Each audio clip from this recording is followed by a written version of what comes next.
खुलुमबाय बयनिसिमबो नोंथांमोननि थाखाय माखासे खौरांफोर लानानै फैलायबाय आरो चेनेलाव गोदानब्ला अन्नानै चेनेलखौ साबस्क्राइब खालामनानै लादो बेल आइकनखौ एलाव होनानै ला जाहाथे नोंथांनाव सिगां नटिफिकेसन सहैग्रोयो। दानिया खोनासंलांदो। गिबि खौराङाव दङ दुखुनांथाव खौरां। बिजनी दख'रा एबसुनि सिङाव थानाय सा बिजनी दालाइ एबसुनि गाहाय नेहाथारि किरण सिंह बसुमतारी बिथाङा सा बिजनी दालाइ एबसुनि 17थि बोसोरसालिया जथुम्मानि थान्दै मेलाव गाहाय नेहाथारिनि बोसोरारि फोरमायथि लिरबिदां फरायबाय थानाय समावनो हार्ट एटाक जानानै हरखाबै रुंसारि जायो। नैथि खौराङाव दङ क'क्राझाराव गोबां हाथियारजों लोगोसे आबुल जाहार शेखखौ हमदों। सुलुंनि बादिब्ला आसाम पुलिसआ जिहादी मडुलनि हेंथायै अपारेशन खालामनायखौ सोलिहोगासिनो दङमोन। आसाम पुलिसआ बावैसो फोजोबस्रांनायनि जिहादी मडुलनि बेरेखायै गावसोरनि सोलिबाय थानाय अपारेशनाव मोनसे मख'जाथाव जाफुंसारनाय मोननो हादों।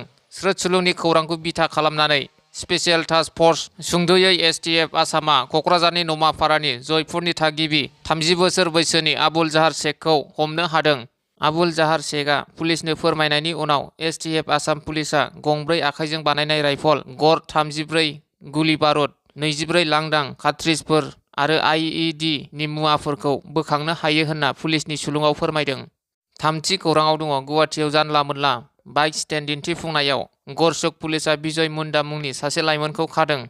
ब्रैथि खौराङाव दङ चिरां जिल्ला जनजाति धर्म संस्कृति रैखाथि आफादनि खौरांगिरि मेल। चिरां जिल्ला जनजाति धर्म संस्कृति रैखाथिनि आफादगिरि शंकर इस्लारिया बुंदों दि बिटिआरआव जिहादिया बांबाय। थांनाय 20 दिसेम्बर अक्ट'आव चिरांनि आइ दैमानि दालां सेराव सासे गारि ड्राइभार दावहा बसुमतारीखौ ज'ज'यै गाग्लोबदों। गाग्लोबजाना मोनब्रै हारा बायदों। नाथाय दासिमबो बर'नि दैदेनगिरि आरो आफादफोरा बिनि सायाव बाथ्रा आरो खामानि मावाखै। बिनिखायनो शंकर इस्लारिया दाबि खालामदों बिटिआर सरकार, आसाम सरकार आरो भारत सरकारा जिहादिनि सायाव खामानि मावनांगौ होनना बुङो। बाथि खौराङाव दङ रानिपुर दैमुगुरि गामिनि रुबिला बसुमतारीनि डकुमेन्टफोरजों लोगोसे रां गोमादों। थांनाय मंगलबार खालि चिरां जिल्ला रुनिखातानि सिङाव थानाय रानिपुर दैमुगुरि गामिनि रुबिला बसुमतारीनि आधार कार्ड, पान कार्ड, भटार कार्ड आरो स्कुल आइडि कार्डजों लोगोसे 4,000 रां गोमादों। बेनिखायनो सोरबाफोर रुबिला बसुमतारीनि डकुमेन्टस आरो 4,000 रां गोमानायखौ मोनसनबायदोंब्ला 9678449262 मबाइल नाम्बारनि गेजेरजों खौरां हरनो खावलायहरदों। द'थि खौराङाव दङ चिरांनि बेंटलाव दुरा खासेव मोनदों। प्रदीप तालुकदार मुंनि सासे गलादारा दुरा खासेवखौ मोनो। दुरा खासेवखौ मोननायनि उनाव फालांगिरि प्रदीप तालुकदारा हाग्रा बिफाननो गथायनानै हरो। स्निथि खौराङाव दङ हान्थामेला बिफान आरो पुलिसआ गोख्रों सिग्रोमदों। हान्थामेला बिफान आरो कारिगाव आउटपस्टनि पुलिस जयै हरनि 9 रिंगानिफ्राय थाद'नाय गैयै हरसे गारि सालायग्रा बिथांमोनखौ चेकिं खालामदों। जाय सुबुंफोरा जौ लोंनानै रंजा बाजायै गारि सालायगोन बिसोरखौ जुरिमाना फोनांनाय जागोन होननानै फोरमायदों डिटिअ दजेन बसुमतारी बिथाङा खौरांनि गेजेरजों। दाइनथि खौराङाव दङ मैया गोथार बर'दिन। दुलाराय बुहुमावनो बर'दिन फोरबोखौ रंजा बाजायै फालिनाय बादिनो क'क्राझार सोहोराव थानाय क'क्राझार टाउन बाप्टिस्ट गिर्जायावबो 24 आरो 25 दिसेम्बर साननैनि हाबाफारिजों फालिदों ख्रिस्टियान धोरोम सिबियारिफोरा। गुथि खौराङाव दङ बेलश्री बियाब दुलाराय बाथौ गौथुमा 25थि बोसोरसालिया जथुम्मा लोगोसे दौरि, माइनाव आरो लाइमोनफोरनि मावबादानि लाइ खुन्थियाखौ मैया गायसनबाय। सनितपुर जिल्लानि सिङाव थानाय बेलश्री बियाब दुलाराय बाथौ गौथुमा फैबाय थानाय 2025 मायथाइनि जानुवारि दाननि 5 आरो 6 खालाराव बेलश्री बियाब दुलाराय बाथौ गौथुमा 25थि बोसोरसालिया जथुम्मा लोगोसे दौरि, माइनाव आरो लाइमोनफोरनि मावबादाखौ बियाबनि बेन्दोंआव थानाय खोदोमगुरि गामिनि बाथौ थानसालियाव खुंफुंनो थि खालामबाय। 10थि खौराङाव दङ बावैसो सान सिगां फोसावजानाय एपिएससि 2023 नि आन्जादाव चिरांनि सापागुरि 2 नं रैमोफुरनि थागिबि फामि मुसाहारिया एसिएस मोननो हादों। बिटिआर सरकारनि सुपार 50 नि गेजेरजों बेसेन नाङै कचिं खालामनायनि गेजेरजों एसिएस मोननो हानाय फामि मुसाहारिखौ आंगो गामि कप्टपल्ली समाजआ गाजा गोमजायै बरायनायजों लोगोसे मान बावदों। बे खाबुआवनो democratic youth federation of India सुंद'यै DYFI बिजनी आनसलिकनिफ्राय मान बावो। 11थि खौराङाव दङ बांग्रिकुसि डिमापुर गामिनि रशना बसुमतारीया गोमानानै दं। बाक्सा जिल्ला मसलपुर पुलिस थानानि सिङाव थानाय निकासि आउटपस्टनि सिङाव गोग्लैनाय बांग्रिकुसि डिमापुर गामिनि चिकेन बसुमतारीनि अनसुलि बिसि 27 बोसोर बैसोनि रशना बसुमतारीया गावनि बेरामि बिफाखौ नायनो होननानै फिसायनि न'निफ्राय ओंखारलांनायनि उननिफ्रायनो दिनैसिम फिसायनि न'आव सफैफिनाखै।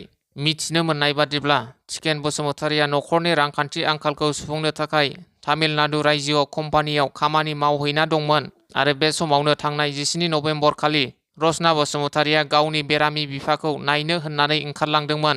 नाथाय दुखु गोनां बाथ्रा दि बै साननिफ्रायनो बेरामि बिफानि न' सौहैयाखै आरो फिसायनि न'आवबो फैफिनाखै।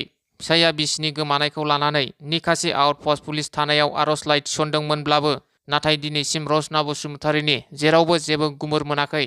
बेनिखायनो फिसाय टिकेन बसुमतारीया गावनि अनसुलि बिसि रचना बसुमतारीखौ सोरबाफोर बहाबा नुसनबायोब्ला हमना दोननानै 9387914294 मबाइल नाम्बारनि गेजेरजों खिन्थाहरनो खावलायहरदों। 12थि खौराङाव दङ चिरां जिल्ला सान्थिपुर 4 नं अदालगुरि गामिनि राजु नार्जारिनि बिसि रिना नार्जारिया हार्टनि बेरामजों गोब्राबै नाख्रेबजानानै दङ। मिथिनो मोननाय बादिब्ला राजु नार्जारिनि बिसि रिना नार्जारिया हार्टनिफ्राय थै राननाय बेरामजों भुगिनांनानै दङ। फारसेथिं रिना नार्जारिखौ फाहामथाय होनो थाखाय रां गैला, हा-हु फाननो गोनां जाबाय होननानै मिथिनो मोननाय जादों। बेनिखायनो राहा गोथे जानाय फिसाय राजु नार्जारिया गावनि अनजालि बिसिखौ फाहामथाय होनायाव मदद मोननो आथिखालनि सोलिफु सरकार आरो रायजो राजाफोरनिफ्राय अनसुंथाइ मोननो थाखाय खावलायहरदों। अनसुंथाइखौ एकाउन्ट नाम्बारनि गेजेरजों हरनो हागोन। Account holder name Mithun Narzary, account number 4292655447 IFSC code SBIN 0007171 आरो थोंजोङै 7200804968 मबाइल नाम्बारनि गेजेरजों सुलाद लानो हागोन। 13थि खौराङाव दङ मोनसे दुखुनांथाव खौरां।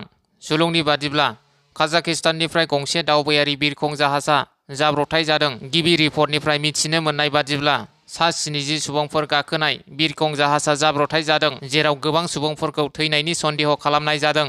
आजारबाइजान एयारलाइन्सनि गंसे बिरखं जाहाजा काजाखस्ताननि अक्टायाव जाब्रबथाय जादों। काजाखस्ताननि मन्त्रि बिफानआ बुंदों दि बे जाब्रबथायाव सा 42 सुबुंफोरनि जिउ खहा जानायनि सन्देह खालामनाय जादों।